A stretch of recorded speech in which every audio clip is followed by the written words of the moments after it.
సోదరి సోదరులారా, ప్రభువైన యేసుక్రీస్తు నామములో హృదయపూర్వక వందనాలండి.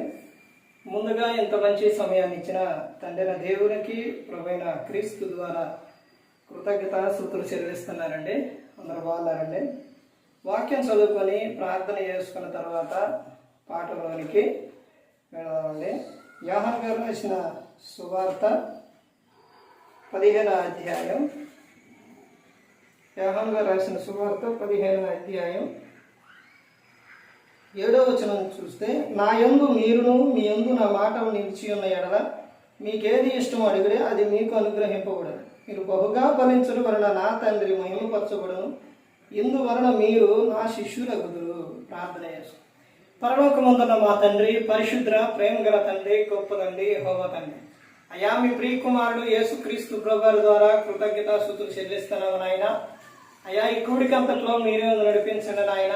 వాక్యం బోధించుండగా ఈ లోక సంబంధమైన జ్ఞానంతో కాకుండా మీ జ్ఞానంతో మాట్లాడే భాగ్యం దయచేస్తారని మా ప్రభువైన యేసుక్రీస్తు నామమున వేడుకుంటున్నాం తండ్రి. ఆమేన్.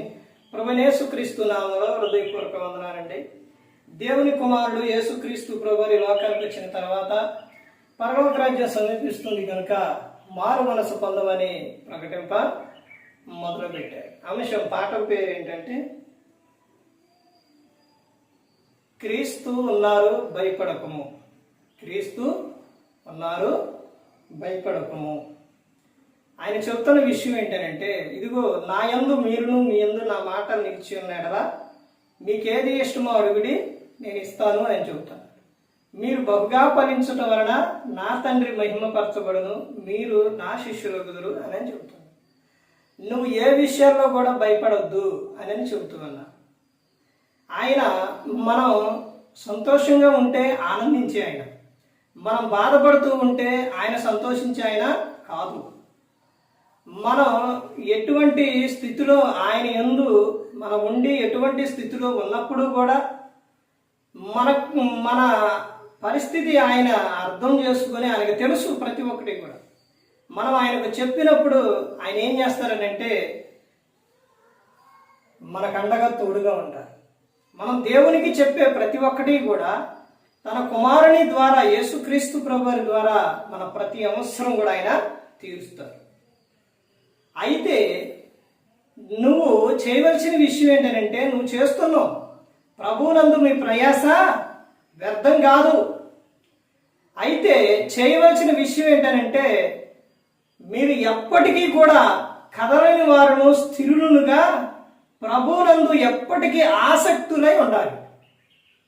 ఒక శ్రమ వచ్చినా, ఒక బాధ వచ్చినా, ఒక నిందొచ్చినా నువ్వు వెళ్ళిపోతే, లేకపోతే అంటే దేవునిలో నుంచి నువ్వు లోకంలోకి వెళ్ళిపోతే మరి దేవుడు ఏమనుకుంటారండి?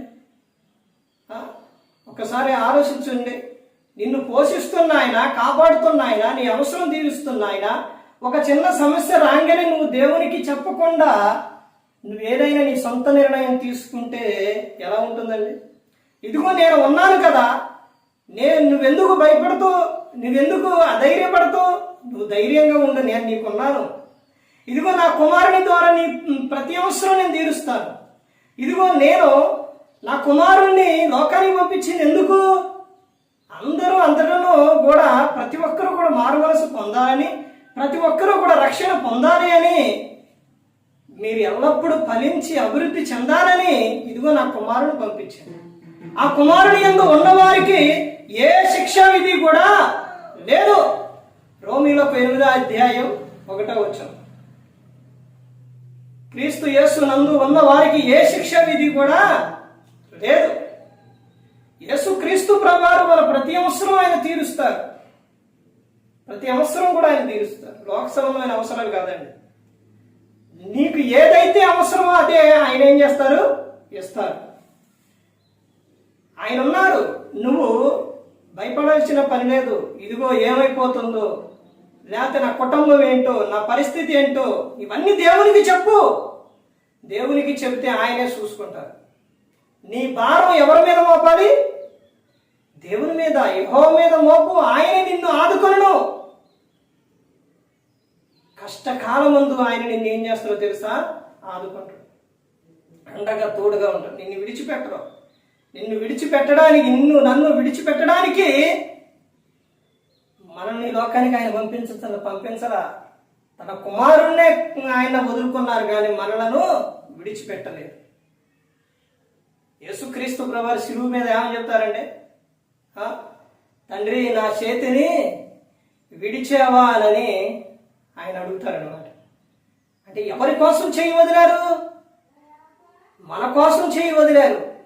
మనం అంటే అంత ఇష్టం అండి దేవునికి. మన అంతగా ప్రేమిస్తున్నారు. తాను దేవుణ్ణి ప్రేమించు వారికి ఆయన సంకల్పం చొప్పున ప్రతి ఒక్కరికి సమస్తమును సమకూడి జరుగుచున్నవని గ్రంథంలో ఉందండి. ప్రతి ఒక్కడి కూడా సమస్తం కూడా ఆయన మనకు అన్నీ ఇచ్చారు. మనకి ఆయన కుమారుణ్ణే మనకిచ్చారు. దేవునికి నరునికి మధ్యవర్తి ఎవరు? క్రీస్తు యేసును నరుడు. ఇప్పుడు మనం ప్రార్థన చేసినప్పుడు ఎవరి ద్వారా అడుగుతున్నాం? ఎవరి ద్వారా? ఆయన కుమారుని ద్వారా దేవుణ్ణి మనం అడుగుతాం. అందుకని ప్రతి ఒక్కరు గమనించుకోండి. ప్రతి ఒక్కరూ కూడా మీరు అధైర్యపడి, మీరు భయపడి ఏదో ఒకటి మీరు చేసుకుంటే ఏదో ఒకటి అయితే ఈ పరిస్థితి ఏంటో తెలుసండి. ఒక్కసారి కన్నా నువ్వు చికాకు పుట్టేసి ఎందుకు నా జీవితం అని నువ్వు ఉరేసుకున్నా, ఏదన్నా తాగినా, ఎక్కడన్నా దూకినా, ఏదన్నా చేసుకున్న క్షణాల్లో నీ ఆత్మ వెళ్ళిపోయిద్ది. మా తర్వాత మరలా తిరిగి రానే రాదిక. అయిపోయింది, అక్కడితో అయిపోయింది, క్లోజ్. ఇక ఆడికి వెళ్ళిన తర్వాత ఇదిగో నువ్వు ఇలా ఆత్మని హత్య చేశావు, వెళ్ళిపో నరకానికి అని తీర్పులో చెబితే అయ్యో నాకు తెలియలేదు ప్రభా ఒక్కసారి అని అంటే మరలా పంపిస్తుంది, నాకు తెలియదు ప్రభు అంటే అవకాశం లేదే.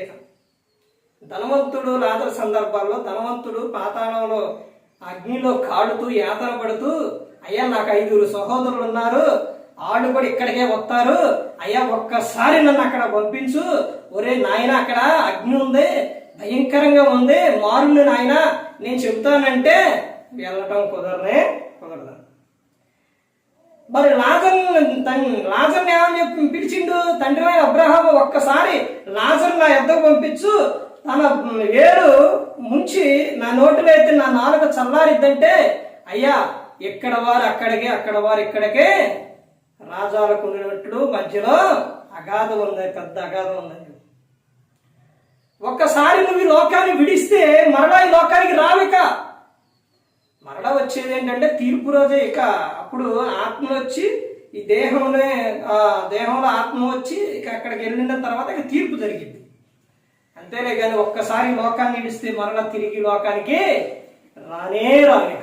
అందుకని నువ్వు ఈ లోకంలో ఉన్నప్పుడే నీవు ఆనందంగా ఉండాలి, సంతోషంగా ఉండాలి, హ్యాపీగా ఉండాలి.